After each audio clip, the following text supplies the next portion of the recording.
السلام علیکم ورحمۃ اللہ وبرکاتہ نحمدہ ونصلی علی رسولہ الکریم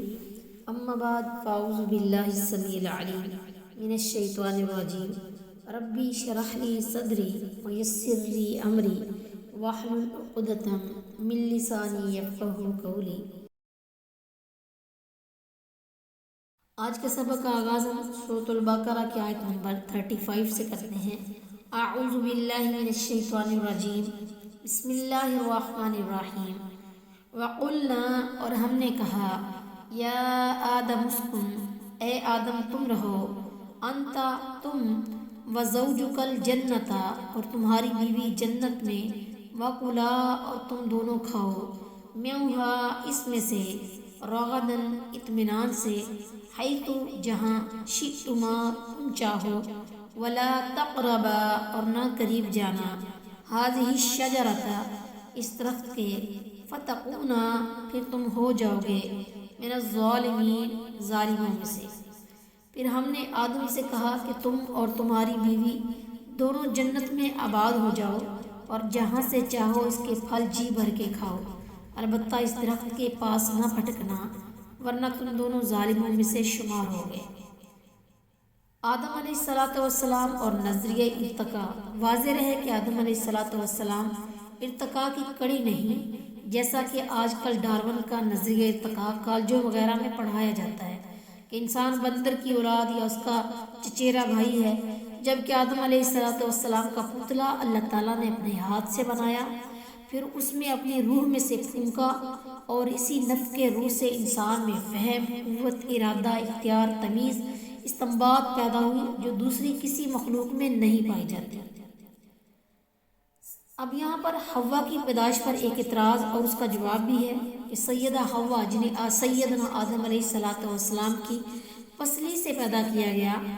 بعض مساوات مرد و زن کو شریعت سے ثابت کر دکھانے والے حضرات یہ کہتے ہیں کہ سیدہ حوا کو بھی اسی مٹی یا مادہ سے پیدا کیا گیا جس سے سیدنا آدم علیہ السلام کو پیدا کیا گیا، اور دلیل یہ دیتے ہیں کہ خلق منہا زوجہا میں ہا کی ضمیر مؤنث ہے۔ اگر حوا آدم علیہ السلام سے پیدا ہوتی تو ضمیر مذکر ہونی چاہیے تھی۔ یہ دلیل دو لحاظ سے غلط ہے۔ ایک، اس لیے ہا کی ضمیر نفس واحد کی طرف ہے جو مؤنث ہے، اور دوسرے اس لحاظ سے کہ احادیث صریحہ میں موجود ہے کہ سیدہ حوا کو پسلی سے پیدا کیا گیا، لہٰذا اسے سیدھا کرنے کی کوشش نہ کرو ورنہ توڑ دو گے،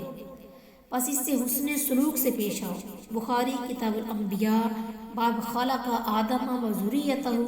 وقول اللہ تعالی آیت وَإِذْ قَالَ رَبُّكَ لِلْمَلَائِكَةِ إِنِّي جَاعِلٌ فِي الْأَرْضِ خَلِيفَةً۔ اب یہاں پر جنت ارضی تھی یا سماوا تھی، یعنی جنت زمین پہ ہے یا آسمانوں میں، یہ بحث بھی جاری ہے کہ یہ جنت ارضی تھی یا سماوی۔ بعض لوگ اسے ارضی سمجھتے اور اس کا مقام عدن یا فلسطین قرار دیتے، مگر ہمارے خیال میں یہ الجنہ وہی ہے جو مسلمانوں میں معروف ہے اور وہ اہل سنت کی عقیدہ کے مطابق پیدا کی جا چکی ہے۔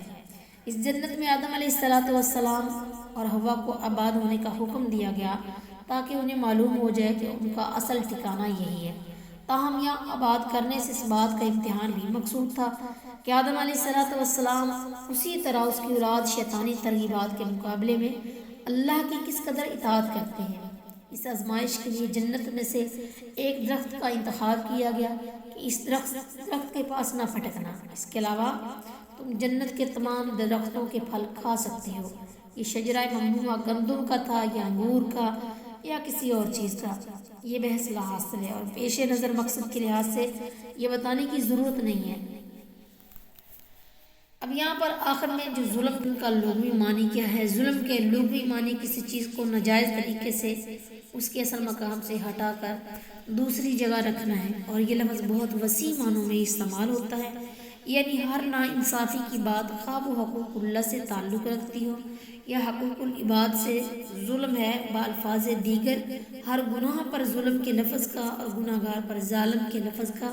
اطلاق ہو سکتا ہے۔ اس آیت میں ظلم سے مراد اللہ رب العزت کی نافرمانی بھی ہے اور اپنے نفس پر زیادتی بھی، جس کی وجہ سے جنت سے نکلنا پڑا۔ وما علینا